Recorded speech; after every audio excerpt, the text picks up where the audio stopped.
സത്യമായിട്ട് ഓർത്തോണേ, ഒരു കടയിൽ തന്നെ ജ്യൂസ് കുടിക്കണമെന്ന് തോന്നിയാൽ ജ്യൂസ് കുടിക്കരുത്. അതാണ് ഇപ്പോഴത്തെ ഏറ്റവും വലിയൊരു കാര്യം.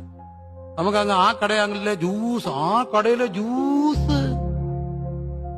കടയിലെ ജ്യൂസ് കുടിക്കാൻ ഇവിടുന്ന് വണ്ടി വിട്ട് പോവാ, ഉഗാണ്ടയ്ക്ക് അവനങ്ങ് പോവാ. അവരെല്ലാം കൂടെ എവിടെ?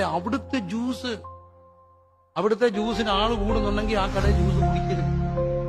ഏതായാലും നാരങ്ങായും പഞ്ചസാരയും സോഡാ നാരങ്ങയൊക്കെ എന്തിനാ ഇത്ര ആള്? ചിന്തിക്കണം. ഏതെങ്കിലും ഒരു സാധനം തുടർമാനമായി കുടിക്കണമെന്ന് തോന്നിയാൽ കഴിക്കണം. ആ കടയിലെ മന്തി എന്ന് പറഞ്ഞാൽ അതൊരു മന്തിയ. അവിടുത്തെ ബിരിയാണി കഴിക്കാൻ ആളങ്ങ് കൂടുക. പോകരുത്. ഒരു സാധനം തന്നെ സ്ഥിരമായി കഴിക്കണമെന്ന് തോന്നിയാൽ there will be a dangerous situation behind it എന്നുള്ളതാണ് ഒരു മോഡേൺ ട്രെൻഡ്. ചോക്ലേറ്റിനകത്തൂടെ ഈ സാധനം കൊടുക്കുന്നു, പാർട്ടികളിൽ കൊടുക്കുന്നു. ഒരിക്കൽ കൊടുക്കുന്ന ബിയറിനകത്ത് ഒരു ബിയർ സിപ്പ് ചെയ്യുമ്പോൾ ഇതിനകത്ത് ഈ സാധനം ഇട്ട് കൊടുത്താൽ, അല്ലെങ്കിൽ വലിക്കാൻ കൊടുക്കുന്നത് സിഗരറ്റിനകത്ത് ഇതുണ്ടെങ്കിൽ പിന്നെ കൊടുക്കണ്ട, വയ്ക്കോളൂ. ഇവരെ നമുക്ക് എങ്ങനെ പ്രതിരോധിക്കാം?